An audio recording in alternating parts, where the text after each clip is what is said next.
Hello, and welcome to another episode of the Hospitality Reputation Marketing Podcast, Get Great Reviews.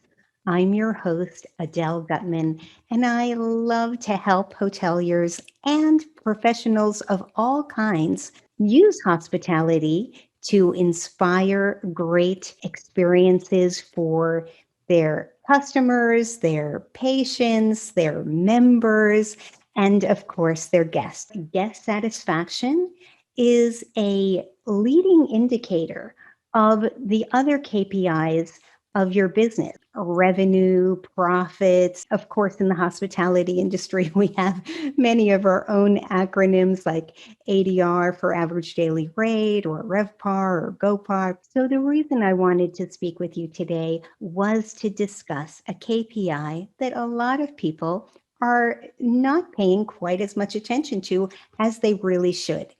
The only way to really optimize your revenue is to make sure that the experience that you're giving your guests is so awesome that it makes them not just a customer, but a fan. The word fan stands for fanatic. If you have someone who's a fanatic, they are not only going to enjoy your experiences more often, they're going to be willing to spend more money with you more frequently, pay more, and of course, they are going to share their experiences with their friends, with their family, with their business associates, and hopefully they will share that review online and those recommendations on social media. It's so important to have that force of customers out there in the world driving more business to you. Let's talk a little bit about one KPI that even I never really tracked, something that is very popular today in other industry, and that is NPS, the Net Promoter Score. I learned about the NPS from a course that I took from HSMAI regarding guest centricity. It really opened my eyes to a new way of identifying exactly where we are in our process of learning to start where we are and get better and better and better at creating loyalty for our customers. After all, you know how the expression goes, it's not the money you make, it's the money you keep.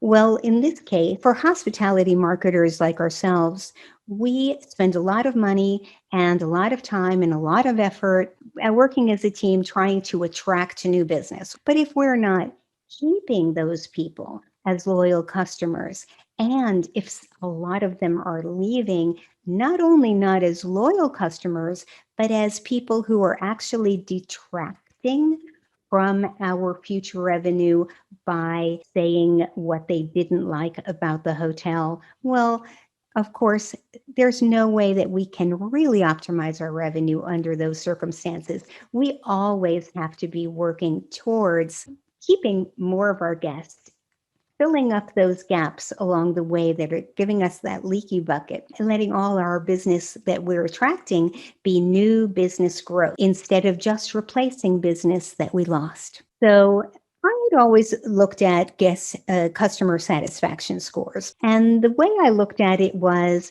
well, the more fours and fives that I have, then I have a nice high score and I can be proud of that. And isn't that a wonderful number? Well, I always knew that there was something really problematic with that number, because obviously when I compared our hotels ranking on TripAdvisor, we had in New York City, we had number one, number two, number three, and number four hotels in a row at one point on TripAdvisor, and always stayed pretty much in that area. Well, how does that compare to other hotels that added up their fours and fives together and they were under 100? How could it be that our customer satisfaction score would be the same as theirs when we're number one on TripAdvisor and they're number 150, for example? Well, it's because fours and fives are not similar. And it's really true. If you have, let's say, 100% of your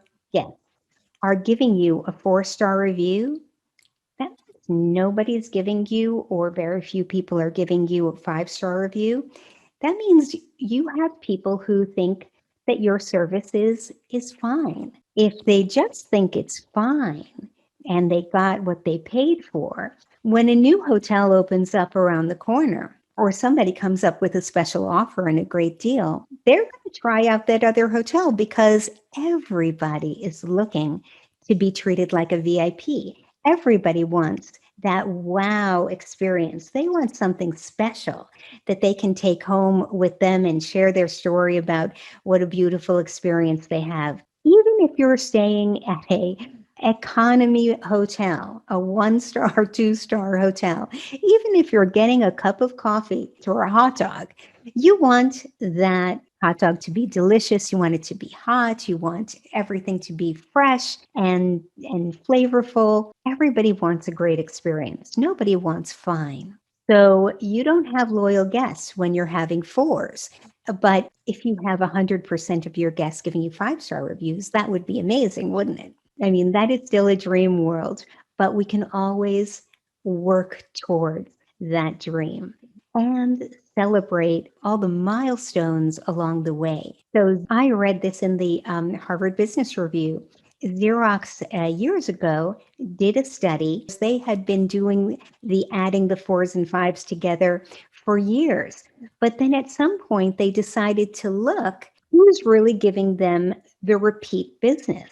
And guess what? People who rated their Xerox as having being a 5-star experience were 6 times more likely to repurchase than people with 4-star reviews. I think that that is a very telling sign. I would love for somebody to do some research on that for the hospitality industry.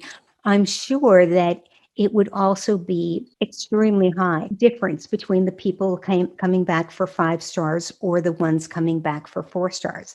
But remember again, when you're reading reviews, you're not going to get the same excitement about staying at a hotel that has a lot of 4-star reviews as you would about a hotel that has a lot of 5-star reviews. Definitely, that is a consideration. So 4-star reviewers are not loyal, and we need to keep our guests, right? We worked so hard to acquire those guests.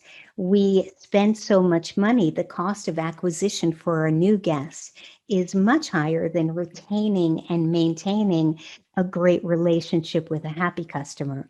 So why not spend the effort and track our guest loyalty and track all the progress that we're making towards having a sea of very happy, enthusiastic, and loyal customers. Shep Hyken said, don't settle for fine. It is a 4-letter word. Fine is not fine. If you look on Google or if you look on TripAdvisor, even a 3.5 out of 5, they'll put the words very good next to it. Well, they want you to feel good about the score that you got and say, yes, it's okay. That's very good, sure. Well, it's not very good. It's not very good. A lot of people are not going to choose a hotel that's 3.5 for no other reason that why should they when there are so many options available that are 4.5 or 5.0. So this is how you should track and do the math yourself if you like. You can always hire a wonderful company like Revenate or Review Pro or Trust You or other companies who are going to give you and do a score for you and keep track for you. But if you're a do-it-yourselfer, you can just add the percentage of 5-star reviews, the percentage to your total of all your reviews you've had. Ignore 4-star reviews because on a scale of 1 to 10, anything that's considered a 7 or 8 is neutral. So 4 stars out of 5 is neutral. Ignore that altogether. And then anyone that gives you a 3, a 2, or a 1 star, those are not promoters, they're detractors. So you take your 5-star reviews and then those are your promoters, and then you subtract your detractors because they're undoing the good work of your promoters.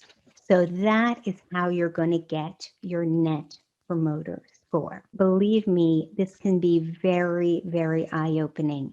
It's only when we look at those numbers and face the fact do we see that we have a huge opportunity to do even better than we have been doing before.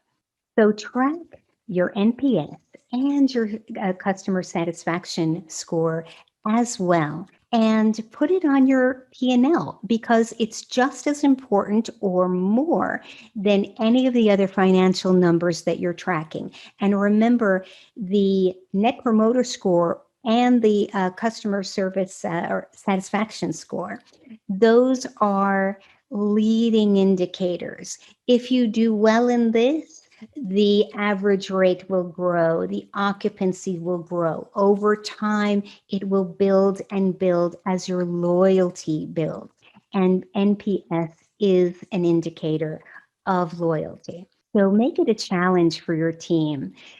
Invite your team to join you for a journey of continuous improvement. Ask them, what are the things, the friction points that are letting people feel that they're not having the wow experience that they want to? Where are those little friction points that we can reduce?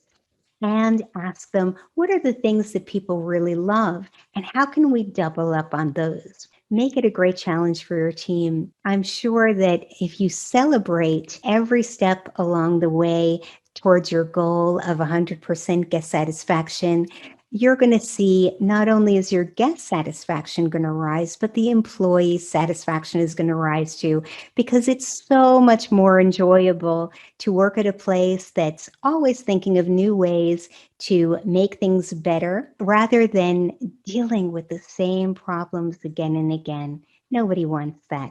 Everybody wants to have a great experience, and your employees want to be part of a winning team that always goes the extra mile for guests. They want to be in a place where they feel that what they do has value and that they're so appreciated. Thank you so much for taking the time to watch the show today. I really appreciate your time with me. And if you enjoy and if you got something out of this visit, please hit the like button, subscribe, share this with your friends, and let me know your comments about how your scores are or what questions you have. If there's anything that you need, please don't hesitate to contact me at adelegutman.com and visit my website, adelegutman.com. I look forward to seeing you next time. Thank you so much, and go out there and get great reviews.